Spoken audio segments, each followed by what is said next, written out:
The world completely changed a month or two ago, didn't it? You're socially distancing, you're washing your hands a lot more, you've been sitting at home in quarantine for how many days now? Maybe you've lost count as the days are all starting to blend together. How are you going to take advantage of this time? When you find yourself struggling through times of uncertainty, like we all are right now, you've got one choice to make. Will you be a victim to circumstances or a warrior for growth? And that's what we're going to discuss in today's podcast, which is a joint podcast between mine, the Michael Yardney podcast, and the hosts of the Elephant in the Room podcast. Now, earlier this week I read an interesting quote. It was by John Maxwell. He said, "Change is inevitable, but growth is optional." That's interesting, isn't it? Change is inevitable, but growth is optional. So you have to choose to grow, now more than ever. Our world's changing by the minute, but change doesn't mean you've got to accept a fate you don't want. This is the time to focus on what you're going to be doing now to take advantage of the opportunities that are going to arise once we get to the next stage, once we get back to a normal life. And that is going to happen, and it's going to happen probably sooner than later. So in today's podcast, we're going to be discussing wealth, property, the world of finance with Veronica Morgan and Chris Bates, who are the Elephant in the Room podcast hosts. And I'm going to share some of the views that I've found having a chat with my clients at the moment. We'll talk about how clients are thinking, how clients are feeling, what's happening in the world of finance, what's happening in the world of property, so you'll get a bit more clarity in these uncertain times. So welcome to another episode of the Michael Yardney podcast. Welcome to the Michael Yardney podcast, where twice each week you will learn a number of new ideas regarding success, property investment and money in around 30 minutes.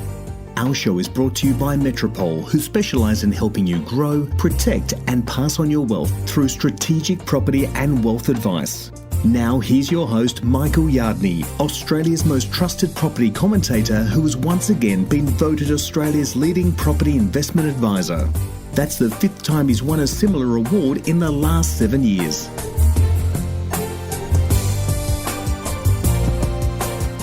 It's been just over a month since the COVID virus flipped our lives upside down, from having to practice social distancing, getting used to living indoors and continuously washing our hands.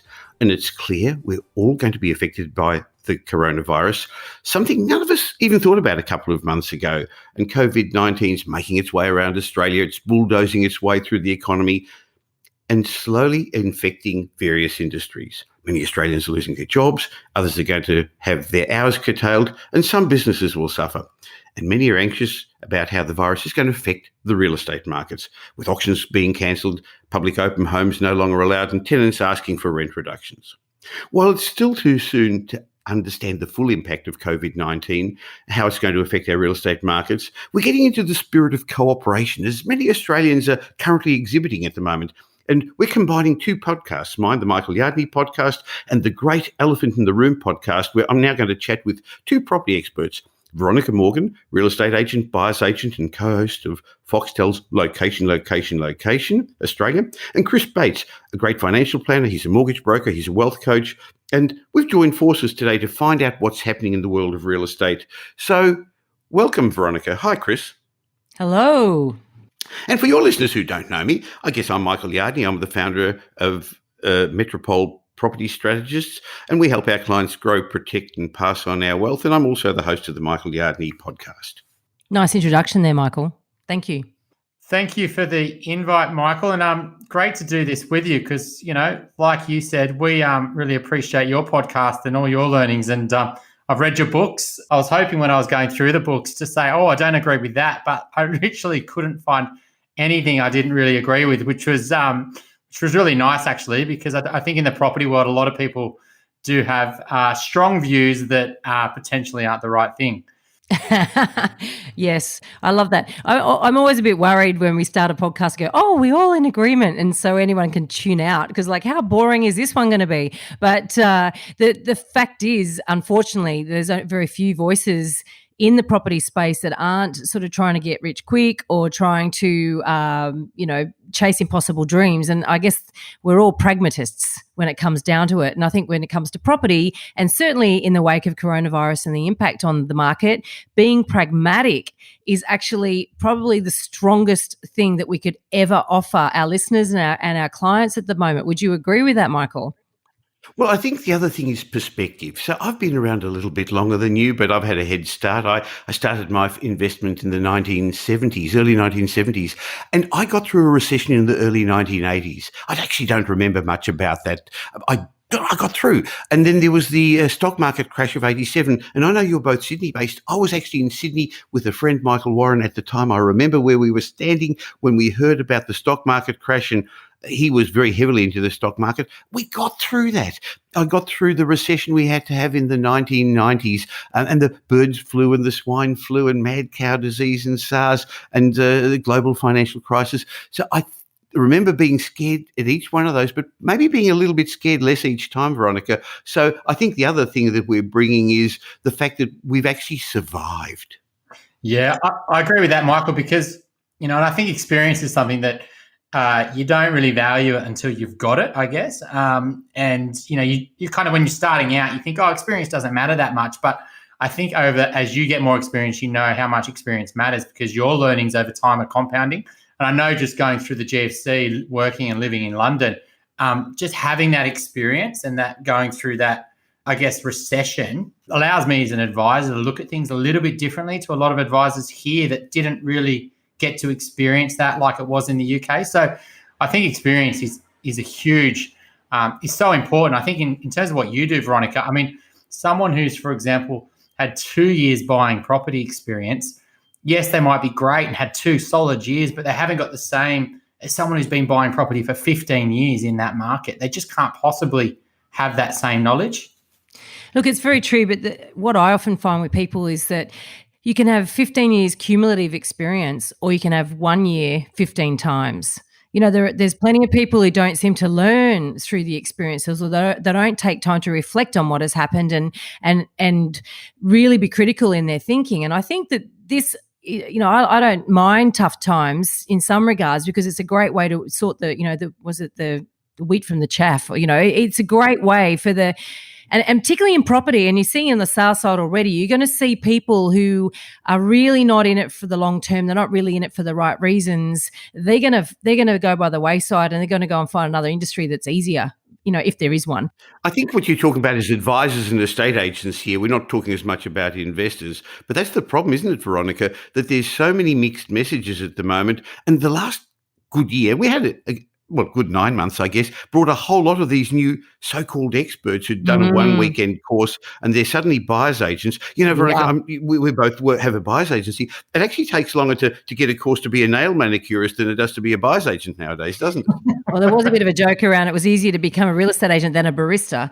Mind you, I do like really good coffee, so maybe there's a point in that. But but I think from the investment point of view as well, the problem is that there's such an appetite amongst the general public in Australia to invest in property and to look to property as being an investment vehicle of choice, right? We're sort of culturally predisposed that way. And so, but we also like to think that things can be easy and there's going to be easy riches. And so therefore, when you've got good times, you've got an industry that attracts people, a particular type of person, both on a client side and on the advisor side, to think, this is easy. I'm going to go and look for easy riches.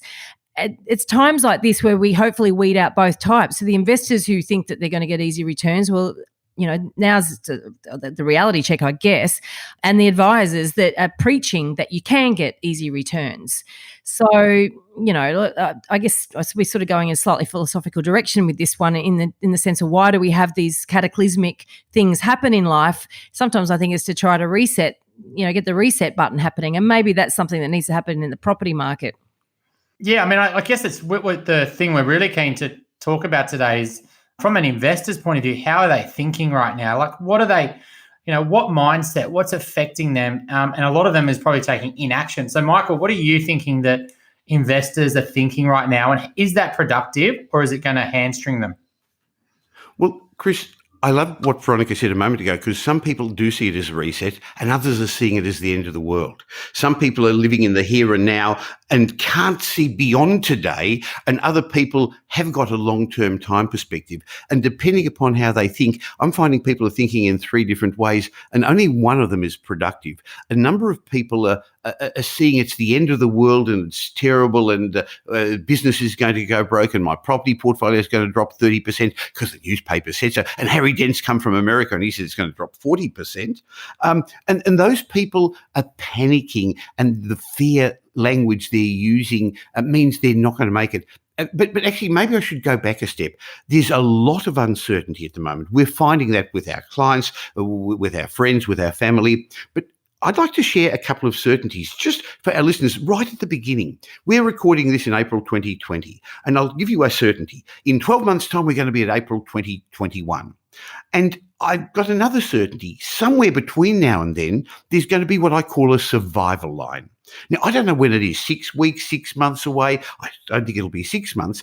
And once we cross that survival line, desire and greed is going to overcome fear. But at the moment, fear is holding a lot of people back. So to answer your question, Chris, a lot of people are thinking about fear at the moment. And those people who are in that panic mode are not going to make it across the survival line, and that's a pity. And as Veronica said, that's happening in industries as well. Some industries are going to have to close down. Some businesses are going to close down. But then the bulk of people I'm coming across, they're sort of hunkering down. They're the preppers, as some people call them. They're buying the pasta and the rice, and they used to buy toilet paper, but now it's a lot of available again. And they're just hunkering down, and they're just going to get through, and they'll cross the survival line. But what I'm finding in businesses, and a lot of our higher end strategic investors, those who've been through the cycles before, they're using this foundation period between now and the survival line to get set to take advantage of the market. So they're getting their finance in place, Chris. They're coming along to you, and I'm sure you're seeing it with your clients too. Some of them are actually getting set with the right structures, the right ideas, the right plan, and they are going to take advantage, because once we cross that survival line, there's going to be great opportunities, aren't there? It's interesting you say that, because I think you're right. Differentiating between the more experienced one that's kind of seen it before, and then the first time sort of investor. I agree that the first time investor is extremely nervous, whether they're a first time buyer or they're a first time investor. And for a lot of them, they've only got a little bit and they don't want to waste it. And the last thing they want to do is enter the market and see it fall. So they've got a lot of anxiety around their decision. For them, 100%, they're going nowhere near the market. It's very hard to get first home buyers to buy, firstly, and secondly, in a time like now, to go against the grain. The other investor, I think you're right. I think you've got the high net worth investor who's done it before. They're seeing it as an opportunity, but also the investor that wish they did it in the past and the market ran on them. And now they're like, oh, actually, this is my chance to get back in. So I think I'm getting those two people that are the experienced one who's potentially looking to buy another one, or the one that wish they bought, that left it too late, but now see, well, actually, now I could buy in a better market. We all hear that it's important to be fearful when others are greedy and greedy when others are fearful, but it's really hard to do that, isn't it, Veronica? How are you finding it? It is very hard to do that. It's interesting because we do have that very recent history of 2018 is really the time to buy in Sydney anyway. And yet most people fail to recognise it until after the event, which is what always happens. We will only know in the rear vision mirror when we pass either the peak or the trough of the market. So some people, as Chris alluded to there, with some investors realised that they missed that opportunity, and so they're not going to let this put them off because they see this as another opportunity. Others, however, missed it because they fail to take action when there's opportunity, and they will again fail to take action now that there's another opportunity. And you can't help some people because they will always revert to that, oh, I'm not going to sit down. They're the hunker-downers. Hunker-downers, is that even a word? So I'm seeing it with my clients, but I've also got to be very careful how I advise my clients here, because the simple fact is with investors at the minute, okay, so my owner-occupier clients, I'm saying, you know what, stay the course. If you need to upgrade your home, you need to upgrade your home. If we find the right home for you, then there could be some more favourable conditions in terms of negotiating, but keep your eye on the big picture. We also need to have conversations around if you need to sell, how would you time that? What's the implications in terms of your sale price? And so we're looking at the big picture in terms of their total situation. But a falling market, I say to my upgraders, is a perfect conditions for upgrading. Please do not waste that opportunity if that's the case. But we're also facing potentially no stock. So then this could be a moot point. But the investors and the conversations we're having with investors has to be different right at the minute. Now, we never buy for yield. Never.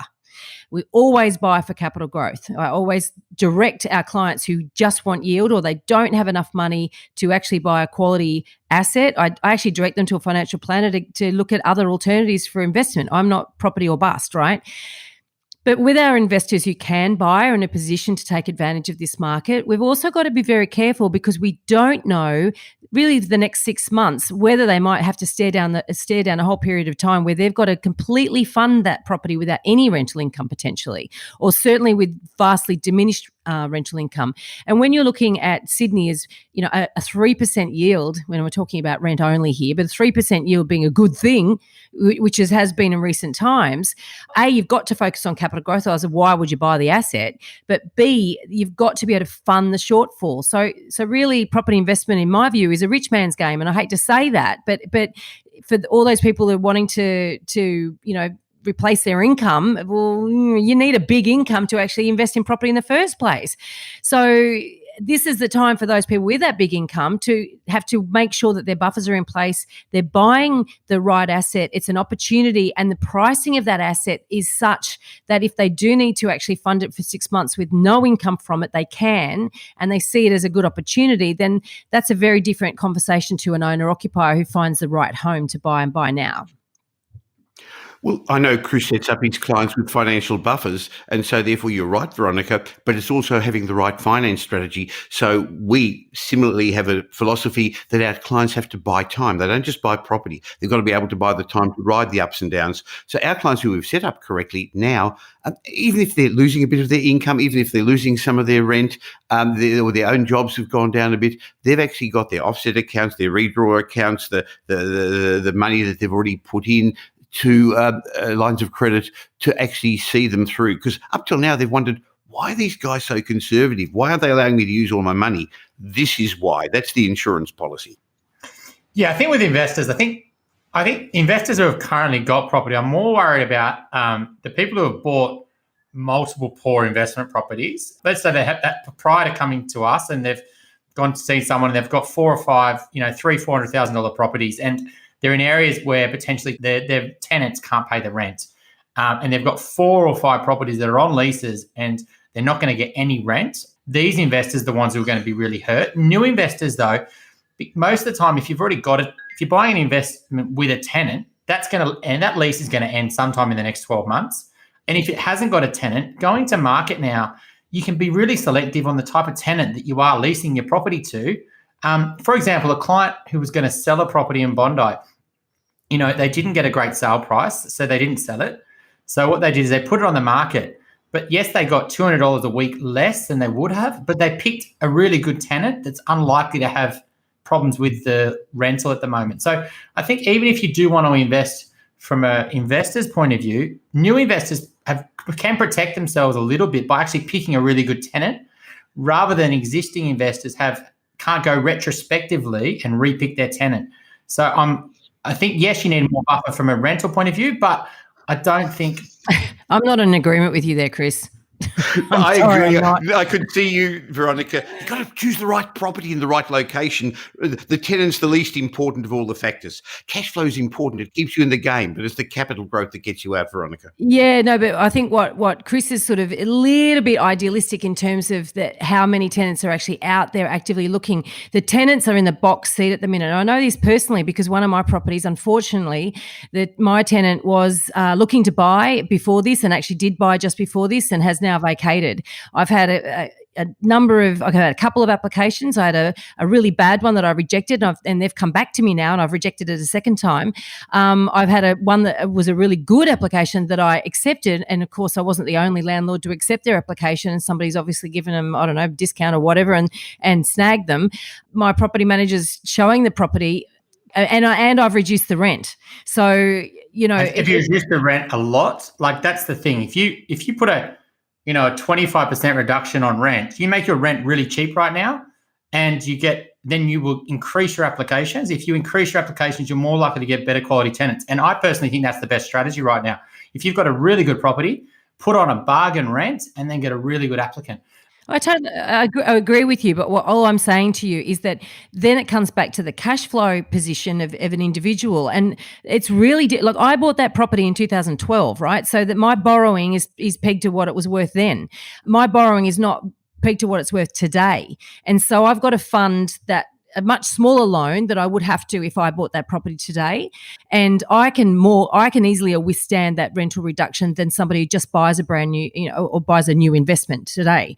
There's not many people that can go, right, well, I'm happy to take a 1.5% yield on that, because already, even at 3% yield, you're significantly out of pocket when you borrow 105% of an investment property. So I agree. But the second thing that drives your cash flow is interest rates. And so at the moment, we are getting 3-year interest-only investor rate at about 2.8%. So even if you're getting a small yield right now, your number one expense is interest. And if you can hedge that with a 3-year interest-only investor rate at 2.8%, your cash flow, and you can get interest only, your cash flow cost for the next 3 years isn't much. And so even if you get a smaller rent, which is fully taxable, it's not going to impact you too much. And I think the thing is, investors are so concerned about the rental impact over the next 6 to 12 months, but they're not understanding that even if they don't get any rent for 6 months, it doesn't mean they shouldn't buy, because this isn't going to last forever. No, it's true. But the thing is that because of uncertainty, like there's not many people that are going to stare down the barrel of, not many investors are going to stare down the barrel of potentially not renting that place out for 6 months, taking out a big loan, even at low interest rates, thousands of dollars out of their pocket every month. And they've got the spectre, because there's so much press at the moment about prices falling. So then you have to sort of come back to, well, what are you going to pay for that property? How can you work out whether that is a significant enough discount to give you the comfort that you're going to take that hit? And so that's the conversation I'm having with my clients. If we can say, yes, as a package, this looks like a great opportunity because of all of those things, then absolutely, I think, yes, go and buy a property. But you've got to be very careful that it's got all of those elements, that's all. So what you're doing, Veronica, is taking a holistic view, and you're not selling something, you're selling your services, but you're actually not talking people into getting themselves into trouble. And I think that's what part of our services and yours are, actually protecting people from themselves. But it's interesting to hear three property professionals like us talk about the here and now. And we've really got to remember the long-term big picture, because there's that thing in your mind called the reticular activating system that filters out all the news. Like in the old days when you used to drive, we don't drive much anymore. If you drove to work, you wouldn't see all the white Toyotas. But now that I've mentioned it, you see all the white Toyotas. So your mind looks for, your reticular activating system filters for things that you're looking for. So if you're going to look for bad news, you're going to see it. But if you look for good news, there's also a lot of good news out there in the medium to long term, isn't there?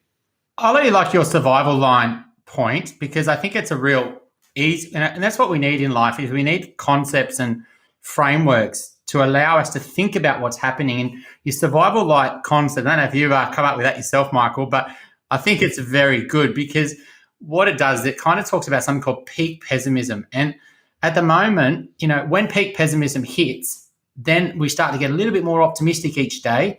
And actually, you know what? We actually are going to be able to go outside again. Actually, you know what? We are going to go to work. You know what? World is going to continue again. And I don't think we've hit that yet. But the problem is, once you hit that line, things rebound really fast. And this is what happened in 2019. Once Labor didn't win the election, once RBA did 3 rate cuts and APRA changed the rules, the market took off. And so this is the thing. If you wait for the survival line, you're going to potentially be too late to the party. And so I think we all want to wait to the survival line. We always want to be told that we're going to be safe, everything's going to be okay. But the problem is, if you wait too long, you're going to miss it. And I really like that line. Now, it's the same as investing in shares. A lot of people wait for the bottom, but once it hits the bottom, they go, oh, it's actually moved up, and they've already missed 15, 20%. So it's a really good concept.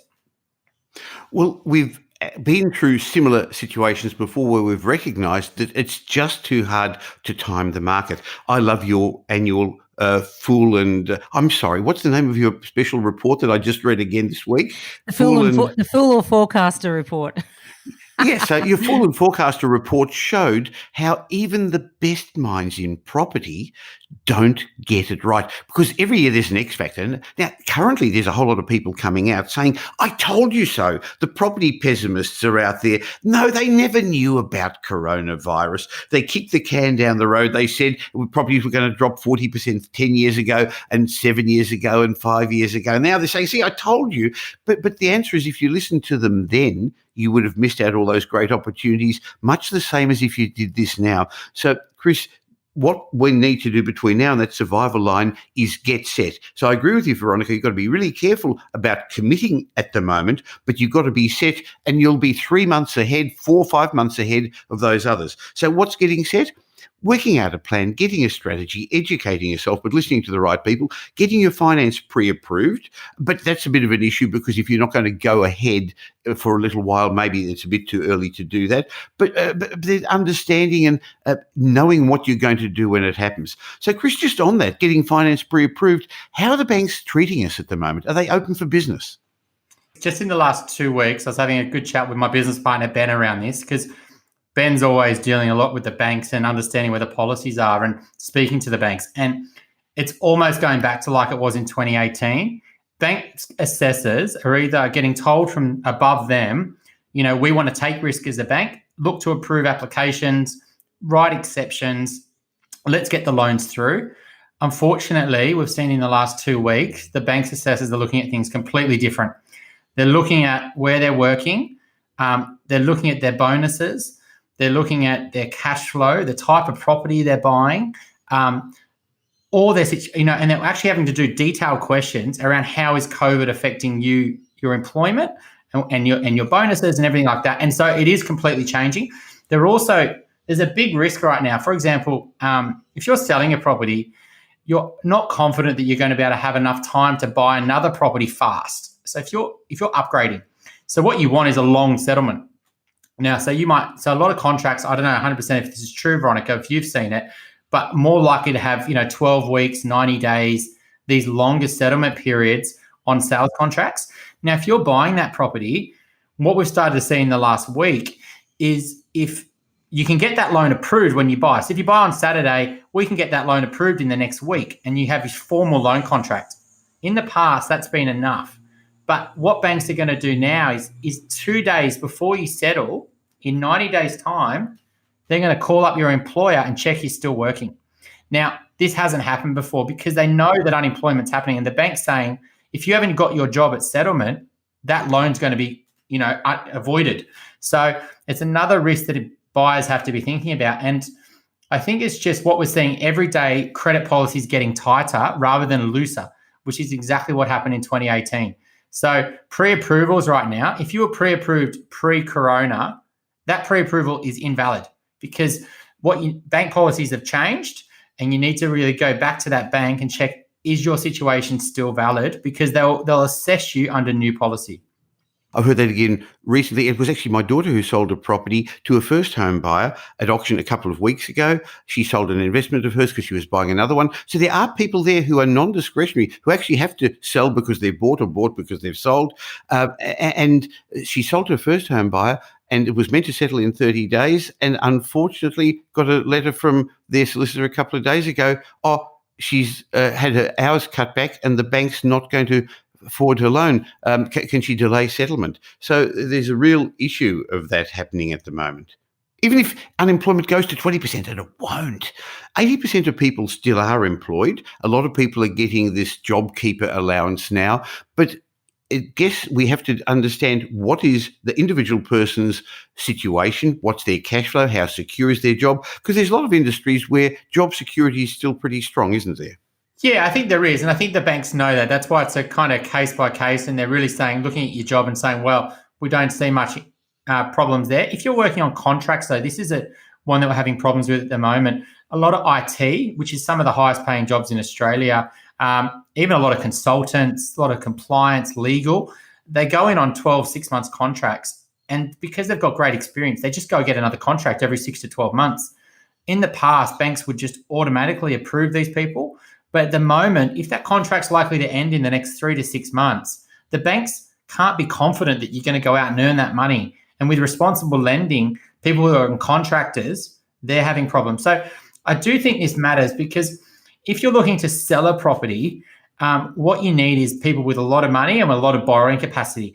At the moment, a lot of people who earn a lot of money, their borrowing capacity isn't as certain, because they're not looking at their bonuses, they're not looking at contractors, etc. So you've just got to be conscious that borrowing capacities could, in the short term, be reduced, which means that buyers of your property can't borrow as much. So if you're looking to buy, your competitors can't potentially borrow as much, but you can still, because your job's safe. So you might have a one-up. So it's just a case-by-case basis. And borrowing capacity has a huge impact on the market, because that's really what drives prices, together with interest rates, I think, a lot of the time. I think this leads into a good question for Veronica. Certain sectors of the market are going to suffer more than others. How do you see that happening? Yeah, I definitely agree with that. I think that, for instance, when the share market just tanked a couple of weeks ago, and automatically we started seeing people who were in a price bracket, say above 3 million, they might be more exposed to the share market than people with a lesser budget. It's sort of a bit of a broad generalization. But so the conversations with those sorts of clients and those people who are selling as well, very different to somebody selling a less expensive property, or or buyers are looking at buying a less expensive property. So that's sort of one thing. So exposure to other markets, and whether you were planning on selling shares in order to fund property purchase, which a lot of people were, and so suddenly their budgets were constrained because of that. So that's sort of one segment of the market. Certainly, we are seeing that there's a couple of little pockets of potential vendors that might be under stress. Okay, and first and foremost are expats who might want to avoid paying more capital gains tax if they sell after June 30. So there's a little bit of a late run of people that had left it a bit late, figured they had a bit more time than they really do, and they're like, oh no. And so there will be some pressure from some people who might take a haircut on the price because they've owned that property for a very long time, and their tax bill is going to be much, much bigger if they do hold it over that date. So potentially there'll be some opportunity. I think too, the Airbnb thing's interesting. There's a lot of people that have pursued that short-term letting strategy, and I hate the word strategy when you apply it to such nebulous things. So they've got an investment property that may or may not hold its own and stand on its own two legs as a traditional investment property. They may also be under a bit of financial pressure because potentially they might have only bought it in recent years, and now they're trying to get that onto the typical, your normal rental market. So that's contributing to yields and vacancy rates going up and yields going down. So you might find some of those people are actually considerable financial pressure, might just decide to bugger it, we'll just go to sell it rather than let it be vacant. So there might be some opportunities there. And then, look, they're the sort of areas that we deal in. Either, Good Deeds, the business that I have there, we focus on the 10K radius of Sydney CBD. So that's Lower North Shore, Eastern Suburbs, Inner West. Outside those areas, when you're dealing with high density residential apartments, which we don't buy into brand new buildings and off the plan, there could be potentially a lot of stress there. There could also be a lot of stress in outer areas, suburban areas where there's been house and land packages, and that's more about the homogenous nature of the owners, and also everybody's on a similar timeline. Whereas if you're in more established areas, and in any given street, in any given block of apartments that has been established for some time, every single person's financial situation is completely and utterly different. And there's no sort of single factor that is going to tip them all onto the market at one time. And so, and that's another reason for looking to buy in these areas, because they're much more robust when these sorts of things go down. What you've said reminds me of the conversation we had right at the beginning of this podcast, how our philosophies are very similar. So I couldn't have said it better. So I think A-grade homes and investment-grade properties, and that's not investment stock, but investment grade, are not going to fall as much.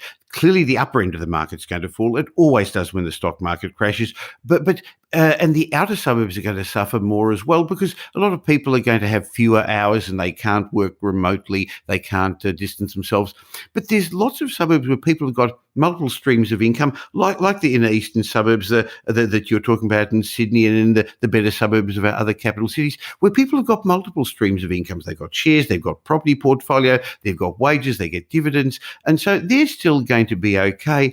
And there are still going to be some discretionary sellers and buyers who move out of the market, but there'll always be those people who have to still sell, still transact because of death, divorce, the having babies, moving jobs. And I heard something very clever that you said on one of your previous podcasts, Veronica, that the property market closes down every year for about 4 weeks at Christmas time. Solicitors go on holidays, banks sort of close down, estate agents go away. And when we come back after a close down, the property market doesn't crash. What'll be a bit different this time round is lack of confidence. So we really got to see how long all this goes on. The longer it goes on, the harder it'll be to regain confidence. But there are precedents for this when the market closes down for a while. Of course there are. I mean, if you even look back into Eliza Owen, we interviewed her recently, and she did this great article where it really did look back. It sort of went back to the 1980s, I think, looking at economic crashes, if you like, so the stock market crash and the various other economic crashes, and whether or not the property market responded in the same way. And it's not uniform in the way the property market actually responds. And that's fundamentally because it's a consumption item, that we all need to live in property. At some point, life gets in the way and we go, oh, bugger it, we're just going to get on with it. And I think that's what we saw happen at the beginning of 2019. After, 18 months of prices falling, people came back after Christmas in 2019 basically saying, you know what, even if it's not the bottom, I don't care. I'm actually ready to get on with my life. And I was really looking at thinking, well, there's pretty much, when things kicked off again after the election, it was like 2 years of pent-up demand. And you could even argue there was 2 years before that, because a lot of owner-occupiers had evacuated the market while the investors were just so dominant. And so you could argue there's 4 years of owner-occupier demand that had built up, and that's why we shot out of the gate straight after the surprise election outcome. And it was owner-occupier driven too, not investor driven. And I think that's really important, because that's about people getting on with their lives and needing homes. And so I see that at some point, when, how long, how it, the shape of the curve, all that sort of stuff, you can argue about V shape, U shape, whatever. You can argue it's going to be long and skinny or short and sharp. You can argue that till the cows come home. Fundamentally, the market will start getting active again at some point. And I just think that everyone has to remember this too will end. That's the survival line I was talking about, Veronica, where basically greed or desire is going to overtake the fear. So let's remember the fundamentals. 70% of properties, a bit less than that, are owned by owner-occupiers. And they're not going to give up their homes at the moment. They're not going to sell desperately. They'd rather eat dog food than sell up their homes. But the answer is the banks aren't asking them to. The banks are not creating it. There's no forced sales at the moment, and there won't be forced sales from investors either because of the bank holidays as well. Yeah, you're not going to get out of paying your mortgage, but they're going to be able to delay it. So I can't see a crash occurring like some of the doomsayers are suggesting, because we're underpinned by that large percentage of owner-occupiers. Mortgagees sales aren't going to occur because investors are not going to get themselves into as much trouble. Now, there's no doubt that some investors have overcommitted, but we know that CoreLogic says there's $7 trillion worth of properties values in residential real estate in Australia, and overall, there's about a 28% loan to value ratio, because a lot of people don't even have debt against their home, and a lot of people have actually paid down their mortgages faster than they've needed to. So there is a segment of the market that's overcommitted, but overall the fundamentals are strong, with owner-occupiers usually in good financial condition. We've got a rising population that probably won't rise as much in the next year or two because immigration is going to slow down. We didn't come into this with an economic crisis. Yeah, our economy wasn't working as strongly as we would have liked, but this was more a health issue creating an economic issue rather than the other way around. And our banking system is very sound. And fortunately, compared to other countries, we actually came into this, our government came to this with almost a budget surplus, on the basis that they can now afford to borrow it. Well, the government's borrowing at 0.25% to fund all this. That means that we're probably going to have to pay some more taxes down the road. But I can see that we're going to get through this, guys. Yeah, I think you're right. The government's, we're very fortunate the government has, in relation to a lot of the other developing countries around the world, we have got very low government debt. And so the government can go on this binge and borrow a lot of money and still, really at the end of it, we won't have a huge kind of credit card bill, which a lot of countries around the world have got this bigger debt, and rates are very low, so they can afford it. So I think that's very good. And I think it's interesting when we talk about what's actually underpinning the property market. And a lot of it is migration and a lot of it is population growth. And yes, we might get this 12 months, 2 years where there's not as many university students, there's not as much tourism, etc. But the reality is that's one of the tools the government will actually increase to get us out of this recession. They'll actually potentially open our borders more, and they'll actually try to encourage more migration, because that's one of our tools. So I think long term, I don't think the migration thing's going to change. We may get a couple of years slowing down, but after that, it'll go back to business as usual, and we'll try to encourage people from all around the world that Australia is a place to live. Well, there's a queue of people wanting to come here, and they're going to see us as a safe haven, because life is going to be different moving forward from this. When my parents came, I came here at the age of 3 in 1956. They used to have to pay people to come to Australia. Remember, pounds of POM, they paid you to come. Now there's actually a queue of people wanting to come in, and we can be very selective. So you're right, Chris, that's a way of helping grease the wheels of industry and get things going again. But in the short term, there's going to be a rising unemployment, and so I can see that we're not going to need to bring as many people in the short term to fill up the jobs that maybe Australians are now going to not be as selective in the jobs that they're taking. They're going to take the jobs that are available.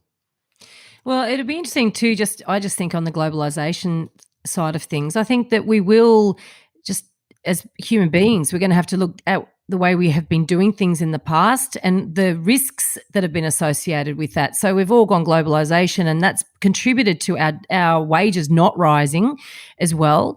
So I think that we're going to have to, the manufacturing sector is going to be looking at things differently. We're going to be looking at quite a lot of, travel's going to be different. There's going to be ways in which we actually look to ourselves to pull ourselves out of this as well, rather than necessarily just looking to bring people into this country. So I'm quite excited just to see, I guess, what comes of the wash out of this. And I guess it comes back to that idea about survivors, those hunkering down versus those looking to the future versus those thinking that things are never going to be the same again, so life's going to be horrible. So one thing is for sure, life will go on and we will survive, whether we've got, everything we entered into it with or not. We still will be alive at the end of it and kicking and screaming and doing whatever we do.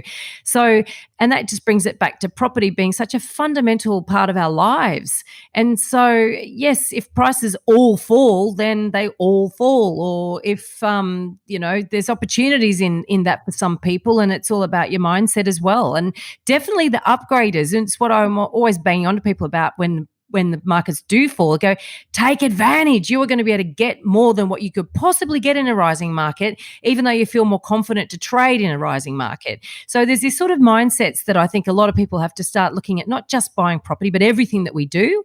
And if we get a bit more creative about things, I mean, I'm actually quite hopeful for us as a society. I've just been reading a lot of articles, which, a lot of investment professionals have been writing around the changes that big crisis, whether it's the Depression, global financial crisis, 1987 stock market crash, they all have an impact on consumer behavior. And after those crashes, we all look at things a bit different. We check our expenses, how we're spending money, are we getting value from them? And we always reset, which is what we spoke about before. But there is going to be changes to consumer behavior. And we don't know yet what they're going to be, because, subconsciously, and they're going to have, maybe we, go on holidays more. Maybe we, spend more money on our homes. And that's the thing I'm a bit, unsure about. But, having to spend 6 months in your home, let's call it, do you change your attitude on how much a home means to you and how much important space, etc.? And what this potentially could do is, really, encourage people to potentially say, you know what, I really do want to have a place of my own, or I really need more space. And so what you're potentially going to get is more owner-occupier demand, and more people pushing and having that as a goal, which potentially could create, longer, even more people. So when you say 70% of people owning home, people even more could go down that direction. So it's just going to be interesting what happens to the property market in terms of consumer demand changing. I think people are going to want different sort of homes, because I think one of the things that's come out of this is we are all three of us are working remotely at the moment, as are our staff, as are our businesses. And up till now, bosses probably were a little bit nervous, a bit scared. I've got 60 staff and they're all working at home now. In the past, I used to only allow a few because, to be blunt, I wasn't convinced that if I let the others work from home, that they'd be as productive or as efficient. So I think now we've actually realised maybe we don't need as much office space. Maybe we don't need to work the same way. Having said that, people are also going to realise a studio apartment doesn't work for me anymore. I need a study nook. I need a separate bedroom. I need an area so that I can lock the door and the kids aren't going to annoy me as much. So I can see that some people are going to want to have that front or backyard, and others are going to just make sure that they've got a bit more space. So I think it could well change the way we live, Chris, because more of us are going to work from home in the future, even when COVID goes away. I totally agree. And what I think is going to be very interesting, I think some people are going to come out of the gates like a greyhound at the track, at the end of this going, that's it, I'm in the wrong home and I need to get out of there and quick smart. I think I'm calling it now the end of the tiny house movement. I think yes, that's it. Hey, you're the first. It's on this show. On this show, I'm calling it. Date stamping. Done. Yep. Well, I mean, what they're saying as well is that a lot of the reasons why we haven't had stopped the spread, and it's too early to say these sort of things, but, one of the benefits of Australia versus, say, places like Italy that are in very high-density environments and China. India.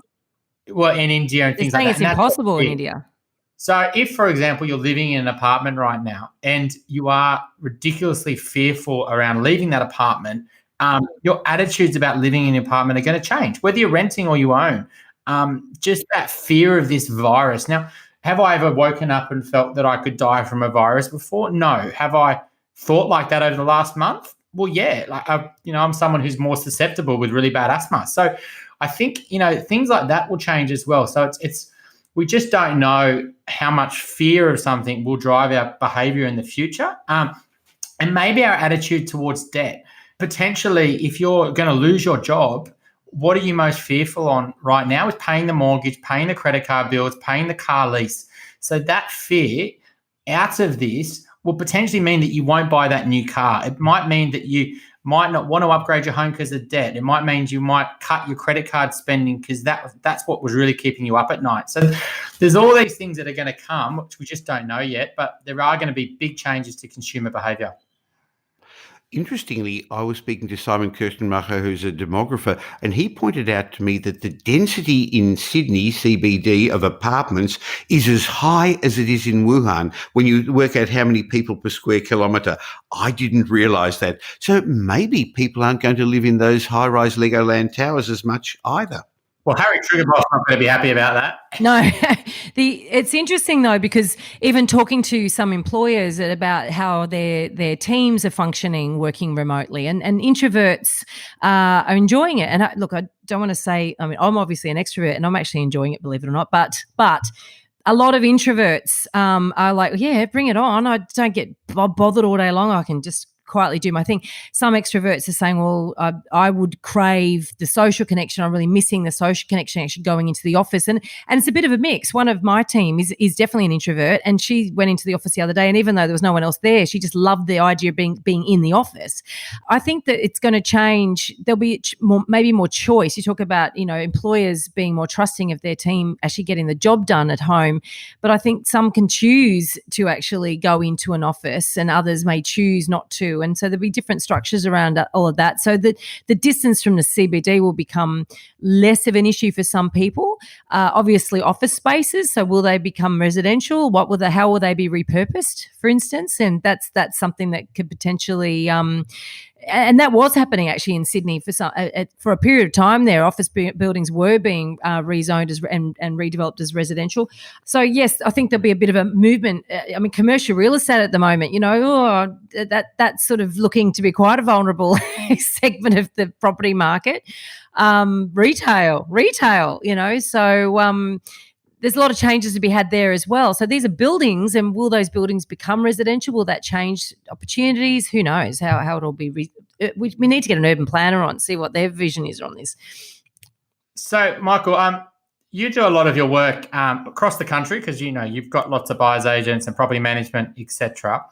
But I know you know the Melbourne market really well if I kind of targeted on the Melbourne market, what are some of the types of properties that you think really stand the test of time in Melbourne? And what are some of the, I guess the options that you would consider investors to look at down there? Because those learnings can be, replicated in Brisbane and Sydney and things like that. But if you just think about the Melbourne market, what are some of the types of things that you think just really do really well long term? I'll answer that, but I'll correct you if I may, please, Chris, because no, they don't translate to Brisbane and Sydney. We have offices in Melbourne, Sydney and Brisbane, and I don't like the look of Brisbane houses. I remember a couple of years ago, Pam and I were driving down and we said, isn't that ugly? Why have they got all that space underneath the house? Maybe that's where they store their bananas, but the locals didn't like that joke. But that's what they live in. And if you come to Melbourne, we live in different sort of accommodation and it's different. But in Melbourne, our statistics go back 40 years and it's shown that over the last 40 years, on average, houses have performed grown on average 7.9% and apartments 7.4% per annum on average, which leads some people to say, well, properties double every 10 years. No, they don't. Half of them didn't and half of them did. But having said that, in general, apartments haven't done as well in Melbourne in the last decade because of the oversupply of new stock. So we like properties in the inner and middle ring suburbs of Melbourne, close to transport, close to amenities, close to lifestyle. We like investing in the gentrifying suburbs. And while apartments definitely have a role, we like villa units, which is something that was very much, if you can't afford a house, we like investing in villa units, which was something that was built in the 60s and 70s for retirees. They pulled down the old mansions and built single-story dwellings that were detached, that had a small front yard, had a bigger backyard, and they're now very much liked by young families because you haven't got somebody above you, behind you, and they have the land component, and so they perform like houses, which in general perform better than apartments, or townhouses. The last census showed that there was an increase of 11% increase in people living in townhouses. So in Melbourne, we call them townhouses. In other states, they're sometimes called duplexes, where there's modern accommodation on a compact block. You pull down an old house and build two townhouses, both facing the street, so no common area. And that's very much liked by owner-occupiers. So like Veronica, we choose properties that have got strong owner-occupier appeal. Not that we want to sell them, but we want other people to buy properties similar to them around us to push up the value of the property. So how we decide where to invest really depends upon people's budget.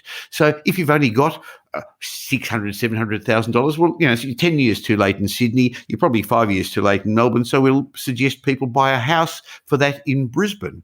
But if they can afford $750,000, $800,000, we can get a good villa unit. If you can spend over $1 million, we can get a townhouse. And for those clients who got more than that, we actually do the townhouse developments for them. That's where my background was many, many years ago. And still, we're probably involved in about 55 developments for clients. We don't get involved. It's not their money. We project manage. It's not our money. We manage it for the clients. We pull down an old house, build two townhouses, and they keep them as a long-term investment. And they're great investments because they make the developer margin. Let's talk about that one, because we haven't spoke about too much about developments on our podcast. I mean, we have had a little bit of a conversation. I think it's a very, in terms of the things that can go wrong on that, I think if you, like any investing, if you understand what can go wrong, really, and you think about all the risks and you do things to mitigate those risks, then you think about what the return is. Most people do it the other way around. They go, what can I potentially make? And then they try to put their head in the sand with the risks. So if you could just talk about things where all that experience with developments, where it goes wrong, because I think that's what's most important here for people thinking about it. Good point, because I ask clients, where do you think the big risk is? And they talk about interest rates or the finance or the town planning not coming through. And I say, no, the biggest risk is you. How many developments have you done before? None. So I say, if you ask me, is doing a townhouse development, a medium density development, 2, 3, 4 risky? No, because I've been involved in hundreds. But if you ask Michael, is building a high-rise apartment tower risky? To me, it is, because I've never done it before. So really the risk lies with the investor and the desire to be like the big boys and get involved in development when they really don't know much about it. So there's an element of what the client knows, but you can mitigate that risk by having the right people around you, just like you do when you have a buyer's agent level the playing field, not getting involved in development. So there's market risk. So if you got involved in a development and it came out now, all of a sudden you started 2 years ago and all of a sudden the market's changed and moved against you and you couldn't find a tenant or you couldn't refinance, that's a problem. But may I say that we always get our clients to have sufficient finance to hold on to it in the long term. Development is not a way to make money or a living. Many of the people who come to us want to do development because it's trendy, it's sexy, and they want to do it as a living. No. To me, property development is a way of adding value and buying your assets at wholesale, because there's not enough margin for the middleman, which our clients are when they use us as project managers and use outside builders. There's not enough margin for them to buy, renovate and sell, or buy, develop and sell.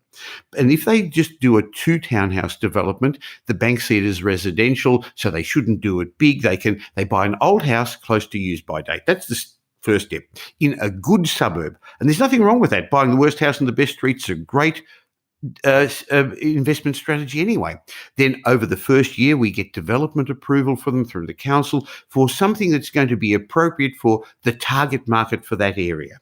So you've got to then build the right product for the area. Again, that's a risk if you don't know what you're doing there. And then you've got to own it in the right ownership structures and get the right finance up front. So you've got to get all the right people to up front to do it right. Then at the end of 12 months, we pull down the house, we get a fixed time, fixed price contract from an outside builder who will actually build it. And at the end, we project manage it, and then they've got 2 great townhouses. But if all of a sudden, and there are clients like ours, there was one who'd signed a contract 3 weeks ago, and he's a Qantas pilot. The development's on hold. Doesn't matter. He's got an old house in a good street with a tenant in it. It hasn't been pulled down. We haven't got rid of the tenant. So you've got to have a little couple of stops along the way. But one way out is, okay, I mean, he's not going to have to, but if he got stuck, he could sell it. He bought it 2 years ago. He'll do okay. Or at the end of the project, if the finance doesn't work or the world isn't right for you, you could sell one, you could sell both, but you shouldn't do it for that purpose. You should do it to manufacture capital growth. So the risks are finance risks, market risks, development risks. We have never not got a 2-unit development through council. Now, that's a double negative. We always get them because we do the feasibilities and work out what we can do in advance. Bryce, my son, who's been working with us and now director of that division for 8 years, has been involved in hundreds of these. And previously, my business partner, Gavin Taylor, who's an architect by degree, he's recently retired, he was running that division. So you need to get in knowing what you're ending up doing and understanding the risks. And then there are building cost risks, there are market risks, there's interest rate risks, because one of the biggest costs over the 2-year development process is interest costs. Because for the first year, you've got an old house and there actually isn't much income coming in, because you don't want a nice house because you're going to pull it down. And then for the second year, there's no income coming in while you've got all the expenses going out.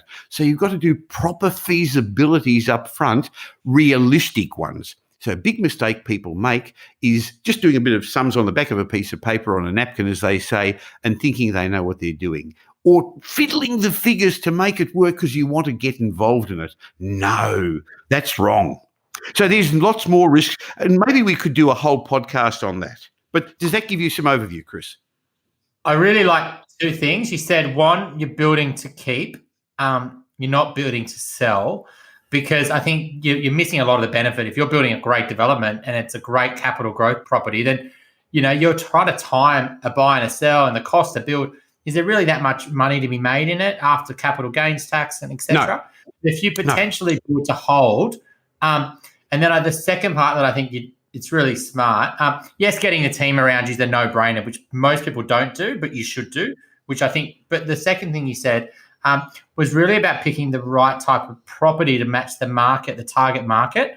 And I think if you're thinking about that on 2 levels, not from a rental point of view, but from a capital growth point of view, if you can build a really solid development that will stand the test of capital growth long term, isn't just a cheap and cheerful development, in a great area, in a great location, that they're not going to build lots and lots and lots more of them, then potentially something you should really consider. But I think a lot of people go the other way. I can buy a cheap block of land in the outer skirts. I can build a cheap product on it. I can do 6 of them and then try to make this big profit, and it just doesn't work from my view. So we like inner or middle ring suburbs, really middle ring now, because they're the areas that are gentrifying. The inner suburbs of our capital cities gentrified last cycle. And we like those gentrifying areas with good schools. And our competition for those old houses tends to be other developers. They're out of market a bit now, but actually a lot of home buyers who want to pull down the old house and build their second or third home there. So we don't like a suburb, as you correctly say, where there's lots of competition. We like a street where there's a mixture of houses and owner-occupiers, not a lot of rental accommodation, but we keep them to rent. And there's a huge demand for those for rental properties because most developers do them to sell. So people want to... People rent today, Chris, not because they can't afford to buy, but they do it for lifestyle choices. It's interesting though, I've come across over the years many would-be investors or investors that feel like they graduate to development.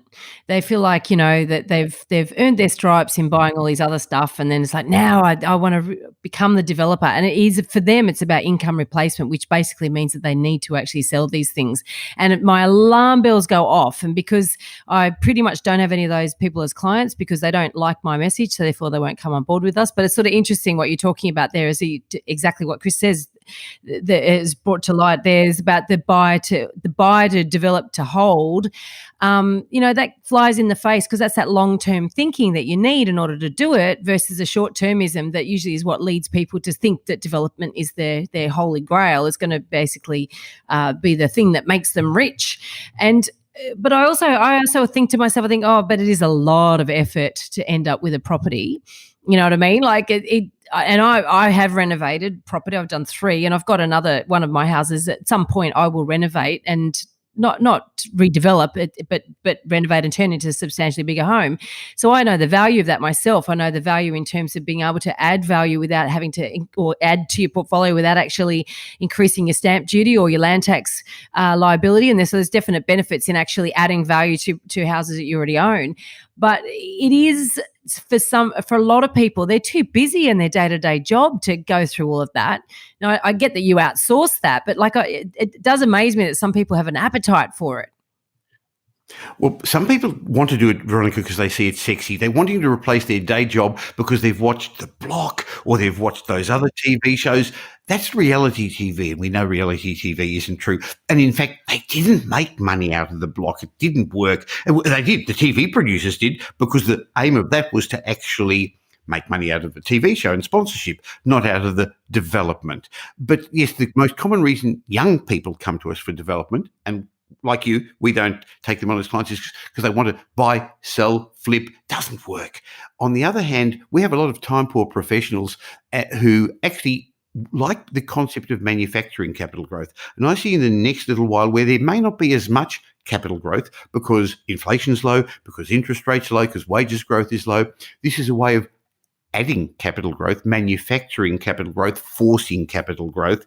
But yes, it's not easy, and you have to understand all the risks, and you've got to get a good team around you, and you have to have a long-term perspective, and you need much, much deeper pockets than you think you do, because the bank's appetite for risk is much lower, as Chris would recognise, and you actually have to be able to fund it. And so detailed feasibilities and detailed finance strategy at the beginning is critical.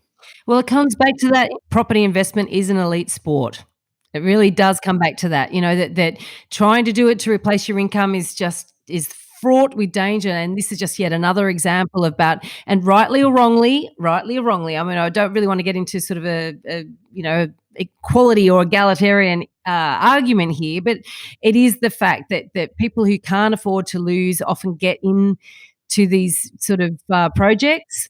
And it really, you have to be able to fund it. Like you said, you've got to have the money in the first place, the income in the first place to fund it.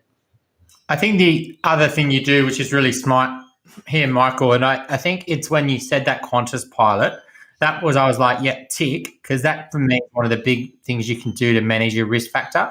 What you said there is that he bought that property and it wasn't a knockdown house. It can still rent.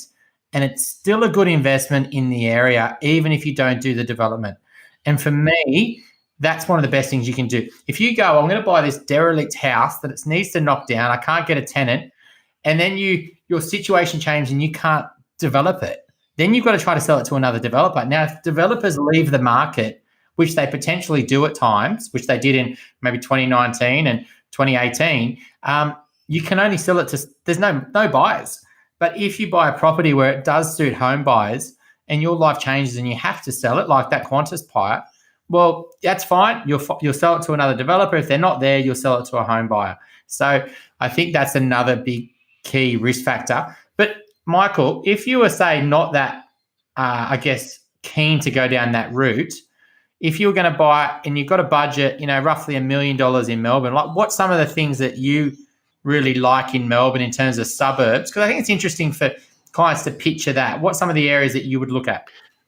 Okay, so for $1 million, you're now out of the apartment range. And so what we actually tend to do is, we talked about villa units before, and so you can buy in some of the better Bayside villa units, including Brighton, the suburb where I'm living in. They didn't build many villa units, but you buy an old one. So these were often lived in by older people who have now gone to a nursing home, or unfortunately some have died. And so they're old and they're run down, and they got the brown skirtings and the old kitchens and those orange mosaic tiles. And what you do is you pull out the kitchens and bathroom, and you put new carpets and curtains and split system air conditionings. You pull up the carpet and polish the floorboards, and all of a sudden you've actually got a nice dwelling in a good suburb. And they come to, you can pay $700,000, $800,000, $900,000 for those, plus 60, 70 renovation. And all of a sudden you've manufactured some capital growth, you've got some depreciation allowances, and you've got a wide range of tenants liking them. Similarly, around the $1 million you can get in the southeastern suburbs, or in some of the inner northern and western suburbs, townhouses. So rather than develop them, you can buy them. And there's actually nothing wrong with buying new ones that are built for owner-occupiers. So we don't buy new or off the plan, like same philosophy as Veronica. We don't buy in big blocks.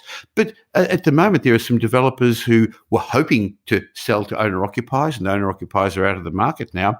And all of a sudden, you can buy something cheaper than you could a little while ago. And since it's new, you're getting depreciation allowance. You're going to find good tenants. So townhouses or villa units with renovation potential for that sort of price range in Melbourne.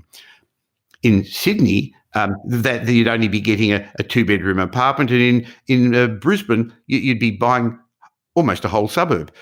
Not really true, but you'd be buying the best house in the suburb. I agree with the Bayside villa units. I think the reality is the land value in those areas, and when you buy a villa, you buy a big portion of land because there's 6 villa units on quite a big block, and that's the thing where while it's higher density, it's not that high density, really, and in those areas, there's already a cap on how high you can build. So you're not going to see all these apartments go up. So I actually think they're really good. But my only worry with those as investments, and I could be proven wrong here, which is fine, is it's very hard to convert a 2-bedroom villa to a 3-bedroom villa. And how do you get the family market? Why would you? I guess the family market potentially, that's one of the strongest demographics, I think. Do you need it, or do you think they're good investments on their own? Okay, so firstly, they're irreplaceable. That's one of the things I like. They have a high land to asset ratio, which is one of our underpinning strategies. And today, you couldn't replace them. So if somebody bought the whole complex of 5 or 6 villa units, they'd pull them down and build an apartment block or something like that. So you're basically buying something that's irreplaceable, which is nice. But the answer is no, you can't go higher, you can't build at the back, you can't make them bigger, because the owners' cooperation won't allow you, and town planning won't allow you.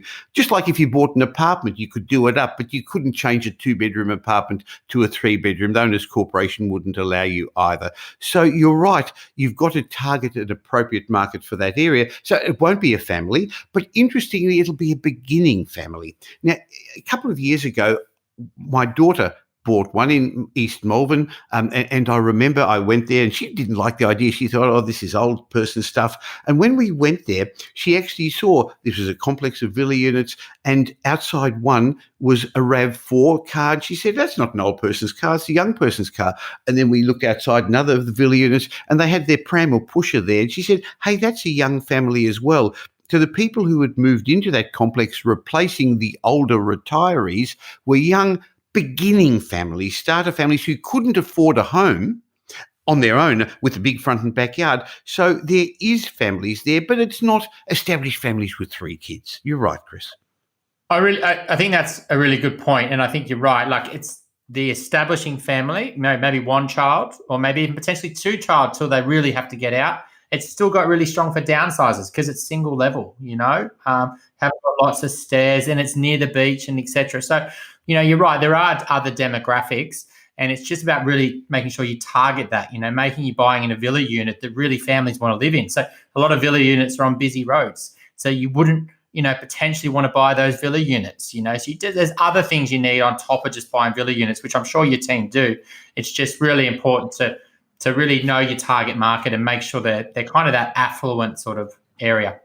It's so funny hearing this conversation about villa units. It's such a Melbourne thing. And I think there are a lot of similarities in the Sydney and Melbourne property markets per se, in terms of that 10K radius, in terms of, scarcity, you love period homes, et cetera, et cetera. And obviously they're very expensive and they're beyond the budget of what we're talking about here. But the villa units things, there's so few of them in Sydney, and not many of them are in that sort of inner or middle ring. They tend to be not 100% outside, but they tend to be a bit further out as well. So it is so funny hearing this conversation, because I'm thinking, yeah. So our buyers team in Sydney, Veronica, do the same as you. So we'd, at that price bracket, be buying an apartment, but we'd be looking for something with a twist. So it wouldn't be one in a big complex. It'd be one, again, with a high-ish perceived land to asset ratio, because if you've got 10 apartments there, you've got a tenth of the block of land in Coogee, in Bondi, in Clovelly, and in the inner western suburbs. They're great locations, but not on the main road. So I like the fact that there's a lot of these developments on the main road, which have, up until recently, revived those strip shopping centres. They're dead at the moment, but they'll come back. So I want to be close to them, but not right close to them. I want to be close to the trains, but not too close to them. So public transport is very important in Melbourne. And in Melbourne, we have trams. So trams are pretty important. Our bus services are very poor. Trains are pretty important as well. And much the same in Sydney as well. And Brisbane, it's very different again. We haven't bought an apartment in Brisbane for years and years. I'm pleased to hear that. not even established ones, because that's not how people live. So it's got to be what's appropriate. That's what investors are buying. That's investment stock, not investment grade. And so they've suffered. People who've invested in apartments in Brisbane have suffered terribly. But buying a house, and in Brisbane, it's much easier, Chris, to do what you said. You can actually add a bedroom. You can change it around, because a lot of the homes there were built very differently to Melbourne and Sydney. They're built out of weatherboard, and they've got space underneath that sometimes you can, if the height is right, you can do things. And the other thing with Brisbane, and we do developments in Brisbane, is a lot of the blocks of land are already pre-subdivided. It was a weird way that they did things. So each state has different regulations. And so a lot of the blocks are actually already, they've got one house on 2 separate blocks of land that are 410-ish square metres each, or the land is big enough to subdivide anyway by right. And then all of a sudden you can actually subdivide and have 2 separate blocks of land and build 2 separate homes, as opposed to townhouses, which usually have got some adjoining wall. Very much an active strategy, though, for your investors, isn't it? Even buying a house in Brisbane, if you're buying a weatherboard home, it's not your set and forget investor that wants to buy a property like that, is it? Well, we have a whole range of clients like you do, Veronica. So we have, at the moment, 2 people who've actually asked us to buy blocks of apartments. They've given us one's $6 million. Interestingly, one's a high-end restaurateur in Sydney. And when I spoke to him only a week or 2 ago, he told me he had laid off 200 staff. And I thought, oh, well, that's it. He's briefed off for a while. He said, no, isn't this a great time for me to get into the market, because everyone else is out of it? So yes, please buy me that block of apartments, which we've found one off market for him. So there's people at that level. And then there's people who got $1.5 to $3 million that we do the developments for. But the majority of our clients are somewhere between 700 and $100,000 and maybe $1.2 million. And we don't help everybody, just like you don't. I know you've got your patch, so we can't be an expert at everything. So if people want to invest in regional towns or other areas, I don't believe it works. So I'm not looking for more clients to just help them do whatever they want. If they're not going to fit in with the strategy that has worked for me, that's known, proven and trusted, we're just not going to take them on. No, it's 100% aligned to exactly what we all, I think the Brisbane, the Melbourne, the Sydney, it's 100%. And that comes from, your years of experience and seeing what works and what doesn't work. And we didn't go there today, but there's so many mistakes that you would have seen over the years. And that's why you invest the way you do now. It's because you've seen what doesn't work, the apartments in Brisbane, etc. I've made them, Chris. Yeah. Not only seen them. I often say that with myself. It's like if I hadn't made these mistakes myself, I wouldn't truly understand the pain of it, and I wouldn't truly be able to see the warning signs and actually say to my clients, you know what, I can save you, I could point you in the right direction and guide you so that you don't make the mistakes I've made. Well, that's what people are paying us for in these uncertain times, to give them some clarity, to give them some direction, to give them better results. And it's a form of insurance, isn't it? Paying for services of a financial planner, a good mortgage strategist, a good buyer's agent. Yeah. While you made them, Michael, I wouldn't recommend people to make the mistakes, to learn the learning. So, go hopefully speak to people that you have got that experience that avoids you to make the mistakes. But, it's been an amazing podcast with you, Michael. We should definitely look to do another one in the future. So really appreciate your time and having us on. Well, maybe we should finish off with some good news, because we are in unprecedented times. We are in scary times. And I know many of our listeners are going to be a bit stressed because we haven't got control. The problem is we can't choose the external circumstances. We can't decide when we can get out of this lockup. But we've got to remember what we can control. We can control how we respond to them. We can control simple things like our social distancing and not taking unnecessary journeys. But let's learn to control our reactions. And we're living in the best country in the world. And even though we're having all this challenge at the moment, let's remember it really is the best time in history. I wouldn't have liked to live 100 years ago or 50 years ago. We're going to get through this. So there's good news happening all the time. There are opportunities. So let's think like those people who are thinking positively, setting the foundation to cross that survival line, rather than the pessimists who are thinking differently. Because how you're thinking is going to affect what's happening in your world. Your inside world reflects on your outside world. Your thoughts lead to your feelings lead to your actions lead to results. So let's think positively, let's take positive action, and guys, let's look forward to a much better year in the second half of this year. Sounds like a plan. Thank you, Michael. Well, that show was a little bit different when I spoke with the hosts of the Elephant in the Room podcast, but clearly we've got similar views on the world, on property and on finance. So I hope you got some benefit from it. And I hope you also recognise that now is the time for you to get set to take advantage of the next stage of the property cycle. I don't know what your circumstances are, but I do know you'll get benefit from putting a plan together to take advantage of the next steps. And if you want to make the most of that, what you really need is a more holistic view of your wealth. You need more than just a buyer's agent. You need more than the property strategist. You need a team that can give you an overall holistic view of your wealth creation, so you're going to get more certainty, better results. You're going to get direction on what to do next. And that's what the team at Metropole does. We don't sell property, but we give strategic advice. We give property planning and finance strategy. Sure, we have a buyer's agency that can help you. We have wealth advisory, financial planning, property management, as you heard in the show, property renovations and development, and we do ongoing portfolio reviews. So we provide a whole range of services that could help you. You may just choose to use some or all. I don't mind, but I'd love to be part of your team. So why not go to metropole.com.au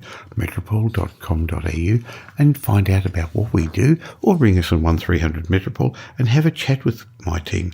How much would it be worth you to have the best team on your side, one that's going to customise a solution to meet your specific needs? And if you enjoyed this show, if you got some benefit from it, I'd love you to help others, because we're all going through challenging times at the moment. So tell somebody about it. You can do it through social media, or there's a share facility on all the apps, all the podcast apps.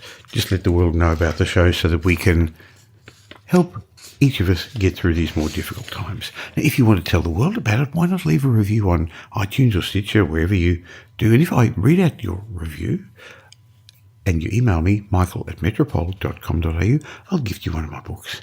And I got a review recently from Coffee T36, and he left a review, or she, on Apple Podcasts recently, and said, "You rock, Michael. Have been following your podcast, reading your blogs and books since last year. Great stuff. Keep up your great work." Well, thank you, Coffee T36.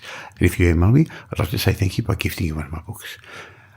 I'll be back again real soon because I bring you these podcasts twice a week, but you can catch up with me in between on social media. Just look for Michael Yardney or my daily property update blog. In the meantime, have a great week. Make it a great week. Thanks for listening to this episode of the Michael Yardney podcast, which was brought to you by Metropole, who help their clients grow, protect, and pass on their wealth through strategic property and wealth advice. If you like what you heard and don't already subscribe, you'll find us on iTunes or on your favourite Android app as the Michael Yardney podcast. Watch out for our next show, which comes to you twice a week, and you'll learn some new ideas about property investment, success, and money in around 30 minutes. To get more of Michael's thoughts, go across to www.propertyupdate.com.au and sign up for his daily morning briefing, and you'll hear from not only Michael but a group of leading property success and money experts. And just a reminder that the information you heard in this show today is general educational advice and not specific investment advice, as we don't know your personal circumstances. If you're looking for specific advice, why not ask the team